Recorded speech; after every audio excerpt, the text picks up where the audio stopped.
본문의 말씀의 시작인 16절부터 24절까지의 내용을 간단하게 정리하자면 금보다 나은 말의 지혜로움이라고 할 수 있을 겁니다.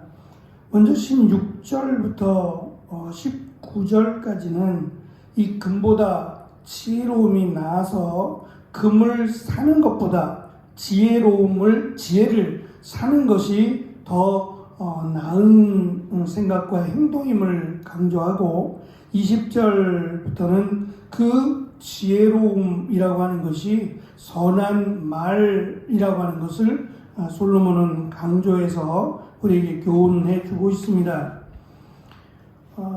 말씀드린 금을 얻는 것이 아니라 금을 사는 것으로 번역하는 것이 더 좋은 번역일 텐데요. 금과 은을 산다라고 하는 것은 그 목적이 단순히 금을 보관하고 은을 보관하기 위함이 아니라 그것을 통해서 행복을 얻기 위함입니다. 부와 관련된 거겠죠. 그런데 아이러니하게도 금과 은을 사는 사람들이 행복하다라고는 할 수 없음을 우리는 많이 봅니다. 아마 이런 말을 들어보셨을 겁니다. 돈으로 집을 살 수는 있지만 가정을 살 수 없습니다. 돈으로 침대는 살 수 있지만 잠을 살 수는 없습니다. 돈으로 지위는 살 수 있지만 존경은 살 수 없습니다. 돈으로 책을 살 수는 있지만 지혜를 살 수는 없습니다. 돈으로 시계를 살 수는 있지만 시간을 살 수는 없습니다. 돈으로 화장품을 살 수는 있지만 아름다움을 살 수는 없습니다. 돈으로 음식을 살 수는 있지만 식욕을 살 수는 없습니다. 돈으로 영양제는 살 수 있지만 건강을 살 수는 없습니다. 돈으로 환심을 살 수는 있지만 사랑을 살 수는 없습니다. 돈으로 쾌락을 살 수는 있지만 행복을 살 수는 없습니다. 라고 하는 말입니다. 돈이 모든 것을 다 할 수는 없는 한계를 이야기하는 거겠죠. 금을 산다 또는 은을 산다라고 하는 것은 한시적으로 우리가 이 땅에서만 생각할 수 있는 부분이에요. 하지만 그것이 우리의 영혼의 행복을 줄 수는 없고, 더군다나 금과 은이 우리에게 가져다주는 행복은 극히 제한적인 것을 알아야 한다는 것이고, 그래서 솔로몬은 금을 사는 것보다, 은을 사는 것보다 지혜를 사고 명철을 사는 것이 자기가 삶을 살아보니 오히려 더 지혜로운 결정이다, 더 옳은 결정이다라는 것을 강조합니다. 금을 사는 것보다 지혜를 사는 것이 낫다라고 했던 이유는 그 지혜가 가리키는 것이, 지혜가 우리를 이끄는 것이 정직한 삶이기 때문이라는 거예요. 왜 정직한 삶이 금보다 또는 은보다 나으냐라고 묻는다면, 솔로몬은 그것이 악을 떠나는 방법이자 자기의 영혼을 살리는 방법이기 때문이라는 거예요. 결국은 눈에 보이지 않는 영혼이 육신의 즐거움보다 더 소중함을 지혜자인 솔로몬은 강조합니다. 세 번째로 지혜를 사야 되는 이유는, 이 지혜가 강조하는 것이 교만과 거만한 자의 끝은 패망, 멸망이지만 겸손한 자에게, 그러니까 하나님을 의지하는 자에게는 좋은 것을 하나님은 주신다는 겁니다. 이제 그 표현을 솔로몬은 이렇게 설명합니다. 18절에 보면, 19절에 보면 겸손한 자와 함께하여 마음을 낮추는 것이 교만한 자와 함께하여 탈취물을 나누는 것보다 나으니라고 설명합니다. 탈취물이라고 하는 것은 전쟁을 통해서 이긴 자가 얻는 겁니다. 다시 말하면 전쟁을 이긴다는 거예요. 탈취물을 얻게 되는, 이게 부수익인데, 이 탈취물을 얻는다는 것은 탈취물이 아니라 이 탈침을 얻을 수 있도록 승리하게 된다는 겁니다. 다시 말하면 하나님을 의지하는 자는 전쟁에서 하나님이 이기도록, 그래서 탈침을 얻을 수 있도록 하나님이 그의 삶을 인도하시고 주장하신다는 이야기입니다. 결국은 금과 은을 얻고 내가 많은 것을 갖는다고 해도 사실 전쟁에서 지게 되면 오히려 은과 금을 가진 자가 더 위험해질 수 있어요.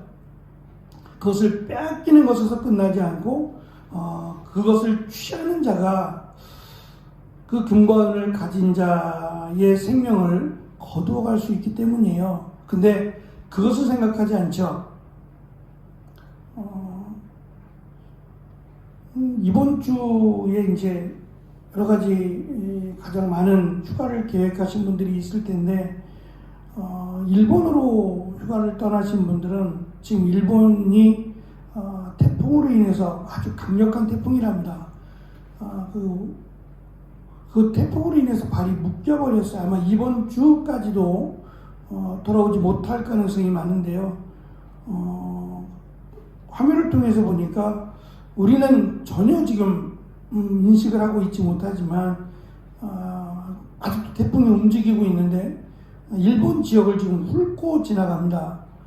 중국 쪽을 해서 일본 쪽을 지금 훑고 지나가는데 좀 미안한 마음이 들더라고요. 일본이 우리나라의 방파제 역할을 해주는 것 같아서 좀 미안한 마음도 없지 않아 있지만, 그것을 지금 직면하고 있는 일본의 입장에서는 엄청난 피해를 지금 보고 있습니다. 이것을 복구하는데도 굉장히 많은 시간을 아마 소요하게 될 것이고 천문학적인 금액이 들어갈 거다라는 이야기도 하고, 또 한편에서는 일본이 행한 일, 이 방사선 오염료를 방류하는 일로 인한 하늘의 징계와 심판다라고까지 해석하는 일도 있습니다만, 어쨌든 그 태풍이 이렇게 갑작스럽게 만들어진 건데, 이 태풍이 그들에게 이렇게 불이 불어닥쳐서 저들의 발을 묶어버릴 줄이야 누가 알았겠냐 말입니다. 더군다나 가장 많은 사람들이 휴가를 갖는 이 시기에 꼼짝없이 발이 묶이리라고는, 그리고 불안에 떨어야 되리라고는 누가 생각이나 했겠냐 말입니다. 그러니까 이것이 결국 인간이고, 이것이 인간의 한계임을 아는 자가 지혜로운 자라고도 할 수 있겠지요. 결국 교만 또는 거만이라고 하는 단어가 상징하는 하나님이 필요 없다, 하나님이 없어도 된다 라고 하는 그 교만한 생각의 끝은 패망이다라는 겁니다. 그것이 이스라엘의 역사를 통해서 또는 인간의 역사를 통해서 우리에게 수없이 보여주시고 가르쳐 주신 하나님의 메시지였습니다. 중요한 것은 말씀드린 것처럼 이 금보다 귀한 정직하고 겸손한 삶을 솔로몬은 20절부터 24절에서 선한 말과 연결을 시키고 있다는 겁니다. 그리고 이 선한 말이란 말씀에 따라 조심히 행동하는 것이고 이웃에게 가르침을 주는 것이며 언제나 명철한 선택에 힘쓰는 것이고 말을 통하여 사람을 얻는 것이며 말을 통하여 사람을 치유하고 회복시키는 것으로 이끌어가고 있습니다. 선한 말은 말에서 끝나지 않고 그 말에 책임을 지고 그 말을 통해서 사람을 살리고 세우는 치유와 회복을 이끌어간다는 거죠. 미국 오하이오 주에 있는 편의점 안으로 10대 소년이 들어옵니다. 잠시 후 그 소년은 진열대에 놓여있던 물건들을 주머니에 집어넣기 시작합니다. 주인이 이것을 눈치채고 그 소년에게 다가갔습니다. 화들짝 놀란 소년이 훔친 물건들을 주머니에서 꺼내놓았습니다. 주인은 소년에게 이 물건들을 훔친 이유를 물었습니다. 그랬더니 소년이 배가 고파서 그랬어요. 저랑 동생이 먹으려고요 라고 대답을 합니다.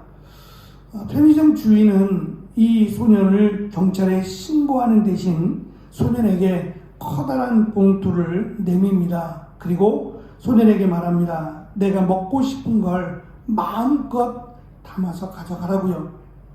그리고 소년에게 다정한 목소리로 이렇게 말을 했습니다. 언젠가 내가 누군가를 도와줄 수 있을 때 너도 그를 도와주렴. 잘못은 누구나 질책할 수 있지만 잘못한 사람을 이해하고 용서하고 위로하는 건 결코 쉬운 일은 아닙니다. 상점 주인이 이 소년을 경찰에 신고했다면 소년은 절도범으로 낙인이 찍힌 채 평생을 그와 연관해서 살아야 했을 겁니다. 물론 그 소년이 이후에 다시는 물건을 훔치는 일을 안 했는가에 대해서는 확인할 수는 없지만 적어도 이 주인이 그 소년에게 보여주었던 말과 행동은 아마 이 소년에게 깊은 감동과 또 무언가를 결정할 때 그 소년에게 깊은 인상을 남겨주지 않았을까라고 하는 생각을 갖습니다. 이렇듯 사랑이라고 하는 단어는 물질로도 계산할 수 없는 무한한 힘을 가지고 있다라고 생각합니다. 솔로몬은 우리의 말과 우리의 행동이 이 금과 은과도 바꿀 수 없는 무한한 힘과 능력이 있음을, 그래서 그것을 지혜로 연결해서 금과 은을 사기보다는 지혜와 명철을 사라, 그리고 그것이 우리의 말과 행동이 되어서 사람을 살리고 세우는 귀한 일에 사용되어지기를 권면하고 있습니다.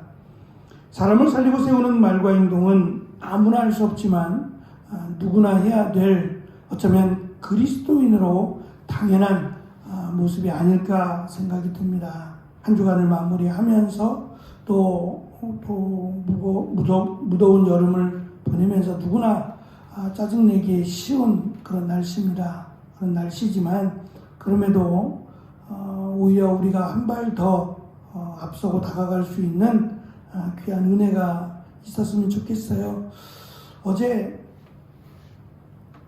선교사님, 태국 선교사님께 보낼 것이 좀 있어서 이것저것 좀 챙겨서 잠시 이번 주일부터 이제 태국 선교를 떠나는 목사님을 만나서 그 물건을 이제 전해주러 갔다 왔습니다. 지하철이 제일 시원하더라고요. 근데 오면서 남자 세 분이 저랑 비슷해 보이는 나이인데 그렇게 늙은 나이도 아니고 어쩌면 저보다 더 젊을 수도 있는데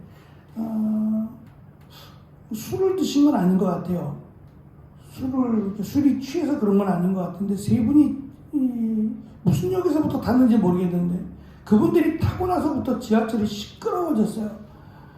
다들 뭐 주무시거나 아니면 핸드폰을 보거나 뭐 이어폰을 꽂고 자기의 시간을 가져요. 근데 이 세 분의 목소리가 얼마나 큰지 그냥 너무 그냥 떠들썩하니까 다들 뭐 저뿐만이 아니라 그만하세요라고 하는 마음을 담아서 이렇게 쳐다들 보는데 꿈쩍도 하지 않더라고요. 제가 내리는 그 시간까지도 적어도 한 30분 이상을 목소리가 너무 커서 이게 불편함인 줄 모르는 거예요. 자기들의 말만 하면 된다? 또는 자기들의 시간을 가지면 된다라는 생각을 갖는 것 같아요. 자그마한 부분이지만 많은 이들이 저를 포함해서 참 불편했겠다. 얼마나 더 불편하게 시간을 보내야 되는지는 알 수 없어. 제가 먼저 중간에 내렸기 때문에 알 수는 없지만